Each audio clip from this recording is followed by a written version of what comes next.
That's clean.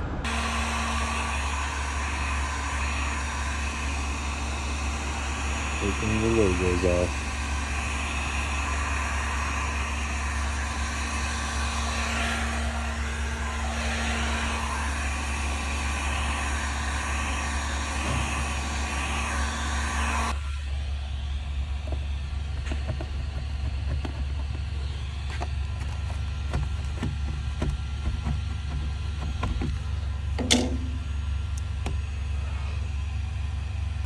Sometimes you can grab it, sometimes you can't.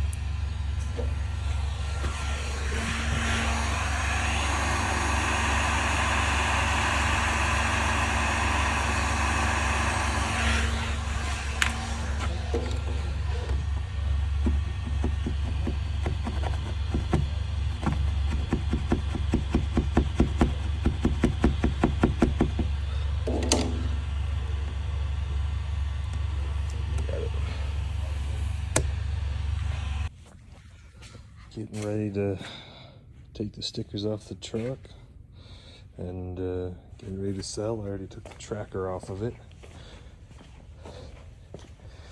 And I already took off of this side.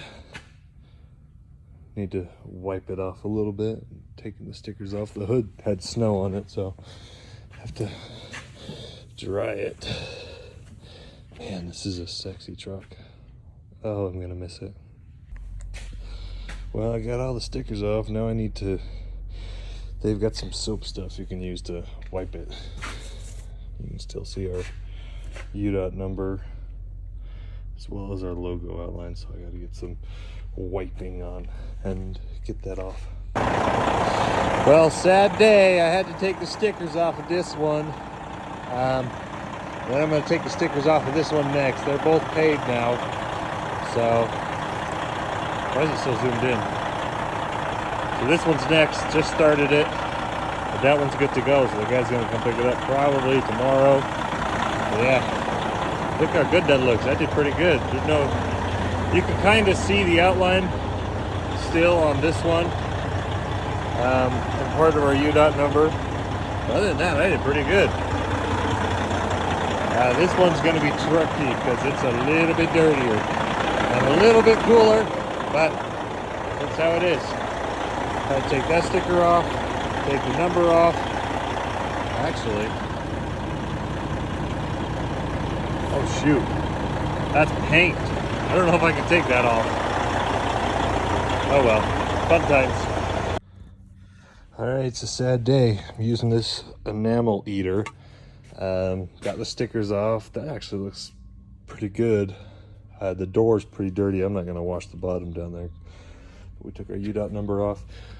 I can't, whoever our mechanic was when we bought this truck 5 years ago, they spray painted the numbers on instead of using stickers, which, I don't know. I think this truck's going to a farm in Nebraska, so I don't know if the guy that bought it really cares or not, but we'll see. There's a little white spot where I took our UDOT number off. But that looks pretty good. It's almost shiny enough you can see me. Woo! Enamel eater for the win. All right, well, got the license plates off. It's ready to be shipped to Nebraska. Bye, Betsy. Well, there they both are, nice and clean. The one guy's coming for this one this afternoon, and that one's probably Monday or Tuesday next week, but they're gone. Bye, Betsy. There she goes. Bye-bye, truck. Ugh. Fun, fun, fun. One down, 4 to go.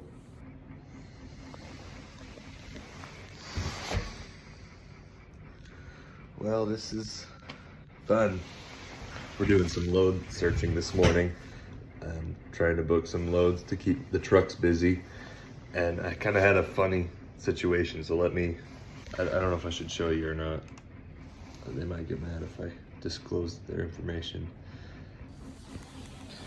This is my computer. I'm on DAT as well as Truck Stop. See, that's a map. I won't show you which one it is, but one of these brokers They're a brand new broker, and I know that because you can click on the broker profile. It'll show you like their information, customer since, so it's not this one. This one says that they've been a broker since 2017, at least using DAT. So I just called one of these brokers, and I swear on my life, their profile says they just opened their brokerage this year, 2023. So that means that they've only been in operation for, at the most, a month and a half. Not even that, because it's the 9th of February right now. And the guy had the audacity to tell me that he couldn't book me on his load because my authority was only 6 months old. Now, obviously, we've been doing trucking a lot longer than that, but we've only been using our UDOT number, hauling our own material. And lots of times I can tell brokers that. But yeah, my motor carrier is, I think, 7 or 8 months now. And so sometimes brokers will say, oh, you can't take our loads, you have to have a year authority. But like this guy seriously has the audacity to tell me that I have to have a year of authority, and he doesn't even have that long of broker authority. So funny, know your worth. Don't act like these brokers are gods, because they're not. They're just idiots behind a keyboard telling you what they will or won't pay you for a load, and they don't even know anything about hauling loads most of the time. So know your worth, but kind of fun. So there's this new app I started using, Convoy. They're actually pretty good. You can bid on loads, but it's a little bit of an illusion. It's a little bit of an illusion because they say, oh, you can bid on loads, cut out the middleman, the broker, or whatever. And sometimes I've gotten some pretty good paying loads off of here, but if you bid higher than they're willing to pay, they just cancel the load. So it's just like any other broker. If they would rather lose the load than make however much money they're going to make on the load. And obviously, I don't know what they bid on these loads or how much they contracted these loads for. But you could try them out. They're pretty decent. They have a lot of loads sometimes that are pretty good paying. But like these local loads, they're really trying to short you. I mean, some of these places that I've bid on, I only know this because I've been to those distribution centers, and they take like 5 hours to unload you. So even though the route only goes like 60 miles, it's still like a 10-hour route because you're just going to be sitting there, which, if that's what you're into, driving 50 miles for $300 and then you sit there for 10 hours. I don't know. I don't think it's worth it, but go ahead and try them out. There's a bunch of these new load boards that I'm really starting to like, just because you don't have to talk to the broker. I mean, they have people that you can call if you're having issues finding the loads, but it's nice to not have to argue with a person. You just submit your bid, and either they take it or they don't. It's nice and cold here. We're having a little bit of a drainage problem, so we have a nice lake in our yard. We used to park our trucks out here, but now it's a lake. So, want to go ice skating? I'm gonna go back to my truck and clean it out. I want to tell you about a load that I just found, and this is why it's important to be patient when you're looking at your load board, because you could still make some damn good money running quick, short runs, but you got to be patient. Some of these brokers are going to screw you over, and they're going to ruin you because you're going to be waiting at these docks thinking, oh, it's only a 30-mile run, I'll make a quick $100. And then that takes all day, and you're like, well, I did $100 in fuel just idling my truck. We still got Betsy back there. The stickers are off. The guy said he's going to pick it up Monday, so it's off the insurance now. Unfortunately, can't drive it. Kind of made me a little bit sad that my last route with that truck was kind of a failure because we had that crack in the floor, but it is what it is. Oh my gosh, that's a sexy truck. I love it so much. There's my Honda, my commuter car. The thing gets like 40 miles to the gallon. Oh, it's incredible. I love it. I fuel up like every other week. I think for a whole month my fuel is only like $100. is awesome. We got some of our trailers over here they're working on. That's one of our newer ones. It's a 2021 IMCO double set. And in Utah, they have this beautiful thing set up. In Utah, if you get a overweight and overlength permit, it's only $500.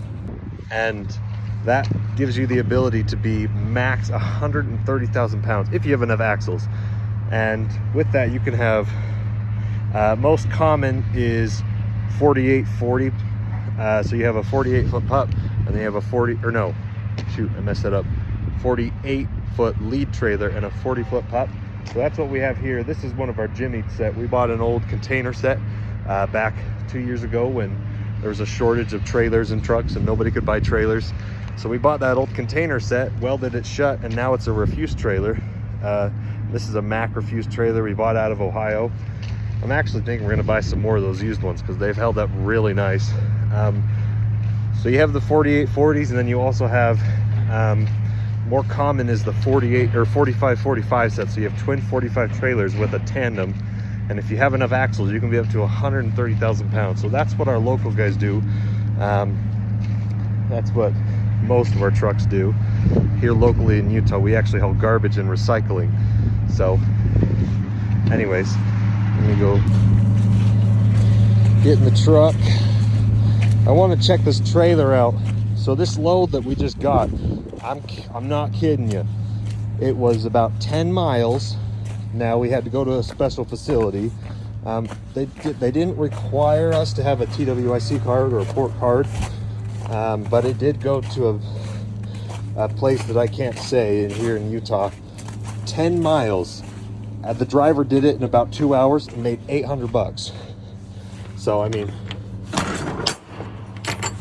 make sure they clean the trailer out. He just got back with my paperwork and I already invoiced it. Yeah, load lock's still there. It's pretty clean, so it doesn't look like they did any damage. It was really light. It was about 10,000 pounds, which, you know, really good.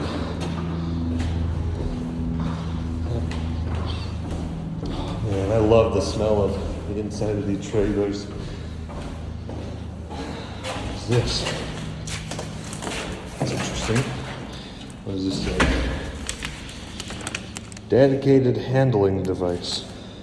That's interesting. So what they did, and what the driver told me once he got it, because I was a little bit confused. The broker wasn't really explaining what they had to do, but they brought a pallet jack with the load, and he had to unload it himself, but he did it in like 5 minutes.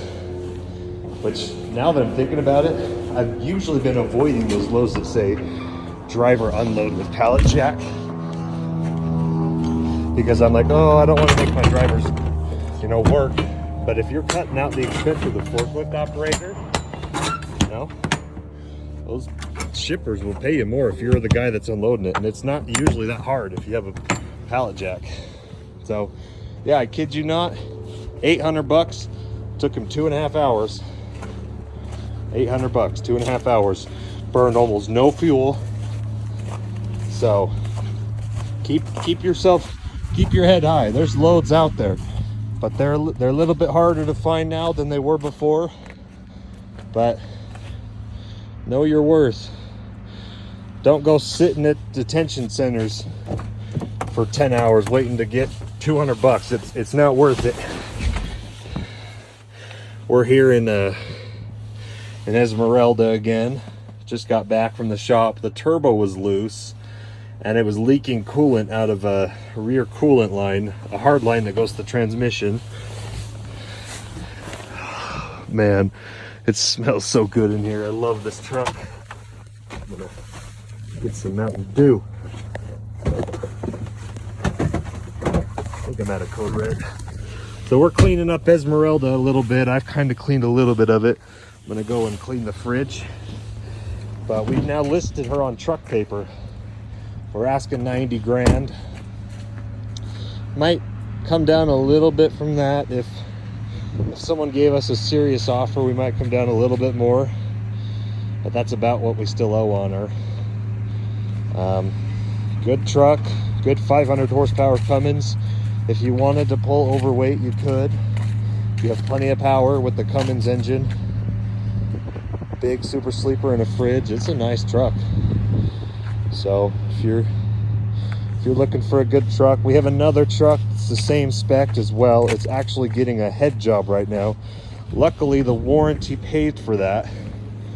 I think the total bill's like $32,000 and the warranty paid like $27,000. So we still owe about $4 grand to finish the head job, but that'll be a brand new engine with more warranty on it. Esmeralda still has about, I think we still have 100,000 miles of warranty on Esmeralda, with the possibility of extensioning, getting an extension on that. So nice truck. Let me know if you're interested. If not, you know, if we can't sell it, the market's too low, we can still keep using her. I've hired a couple more drivers to help us keep some of these trucks running. Things are going to start picking up. It's getting warmer. March and April, those are the big months. People are starting to ship stuff, so don't lose faith in the market. It's coming back. February is just a difficult month. This is our automatic truck. This is our backup truck. We had a driver driving it full time, and then we swapped him out to one of the other trucks once it got finished. We had to basically rebuild the whole exhaust system on the other truck that we got. But yeah, life's good. Don't give up. Don't give up on the market. There's a lot of good things coming. If you're scared about inflation or Joe Biden or whatever, don't worry. The market's coming back. American people they need their stuff. They need shippers. We're grinding up and making compost out of that wood. Let's scream. I'll catch you guys all in the next video. We're going to be flying out to New York in the next couple days. I'm hoping it's next week, maybe in 2 weeks. The truck should be ready. The brand new Freightliner that we bought. I'm going to try and vlog as much as I can. I'm still not sure what load I'm going to take home. If we're going to buy a dry van out there, we might buy a dump bed trailer and bring it home, because they're a lot cheaper out there than they are here out in the West. So I might buy a dump trailer in New York and try and drive it home, or I'll buy a dry van. We'll see. You can never go wrong with having too many trailers. Having too many trucks is hard, but you can never have too many trailers. So stay cool. I'll see you guys all in the next video.